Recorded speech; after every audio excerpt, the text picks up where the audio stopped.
Namaskar दोस्तों.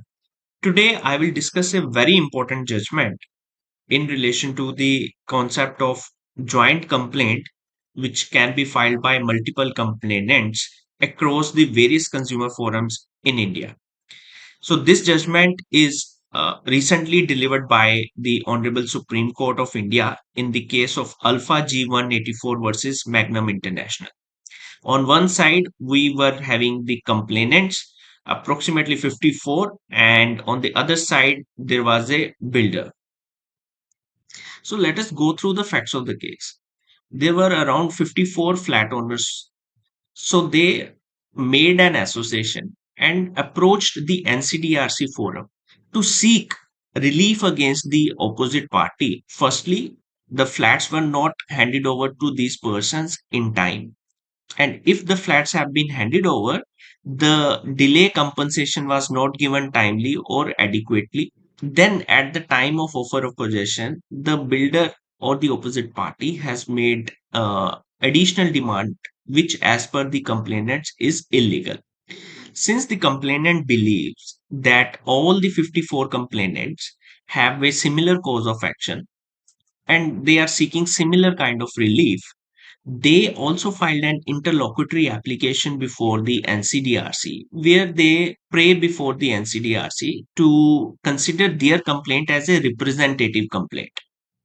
So, after filing this complaint, the opposite party challenged the locus standi of the complainants or the association, citing that the bylaws of the association does not permit this association to file a representative complaint.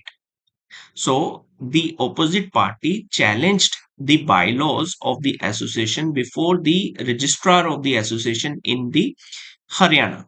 The opposite party used this ground for challenging the bylaws before the NCDRC and requested the NCDRC to adjourn this matter till the time bylaws of the associations are not rectified, or in fact dismiss this complaint.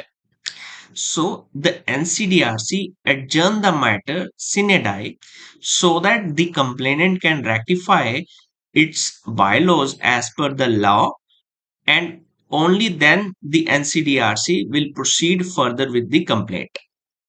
Now, aggrieved by this decision of NCDRC, the complainant association did two things. Firstly, they went to the registrar of the society and amended their bylaws. Secondly, they went to the Supreme Court against this impugned order of the NCDRC and sought a relief from the Supreme Court to list the matter before the NCDRC, because NCDRC has adjourned this matter sine die. The opposite party was quick enough to submit their submissions before Supreme Court on two fronts. Firstly, that this complaint should be dismissed because at the time of filing of the complaint, the bylaws did not permit the association to file this complaint. Secondly, even assumingly if the NCDRC permits this association to continue its complaint, still then the complaint is not a representative complaint.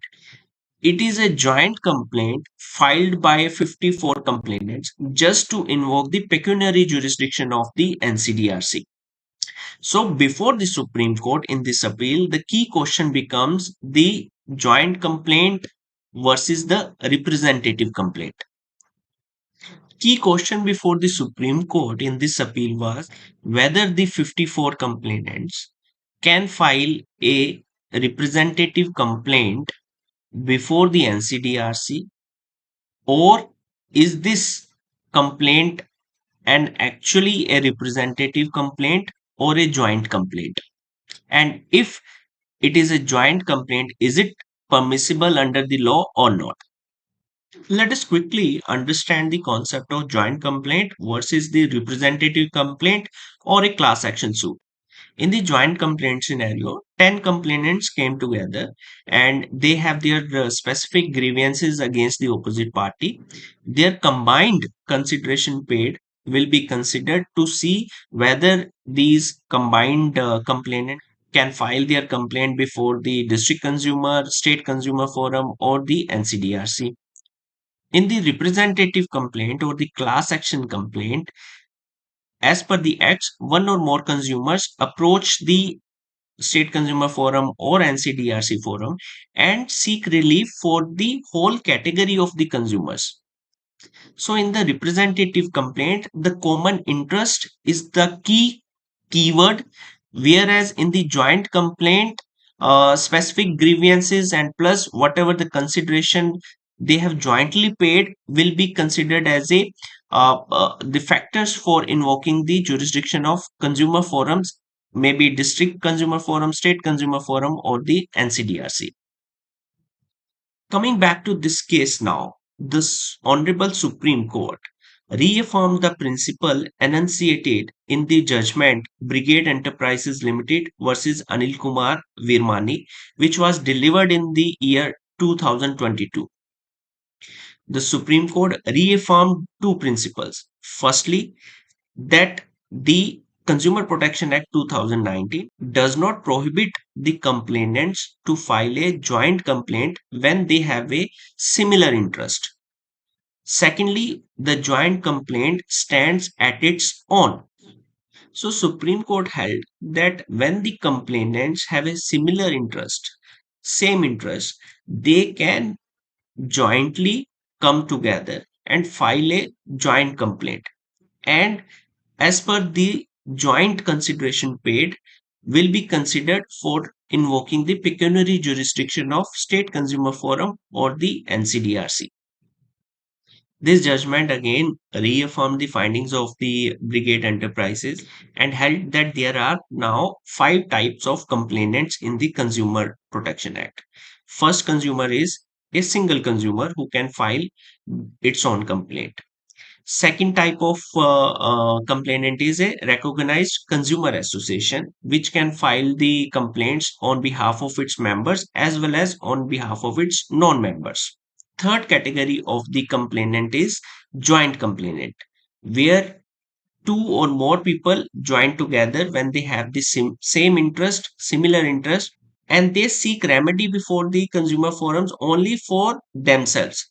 Fourth category is a representative suit when two or more consumers they are acting together and they are filing complaints and seeking remedy on behalf of a particular class of the consumers. This will become a representative suit. And finally, the fifth category is the central government, central protection authority, or the state protection authority can also be a complainant before the consumer forums. In this appeal, the Supreme Court has the following findings. First is the complainant association has amended its bylaws, so the complaint must be continued before the NCDRC and the matter should be listed for the further proceedings before NCDRC. Second, on the question of validity of the representative complaint, the Supreme Court held that this complaint filed by the association for 54 complainants only cannot be considered as a representative complaint. However, the Supreme Court held that this complaint is a joint complaint. Thus, the argument of the respondent or the opposite party in this matter that the joint complaint is not permissible under the Consumer Protection Act is not a valid argument. So the complainants can continue to prosecute their complaint before the NCDRC as a joint complaint. And finally, the validity of the joint complaint before the consumer forums was reaffirmed by the Supreme Court in this judgment. I hope this video would have added value to your understanding in the Consumer Protection Act. And if you have any questions, specific questions in relation to the Consumer Protection Act, you can write to us at info@nyaytantra.com or you can speak to us at 9910092805.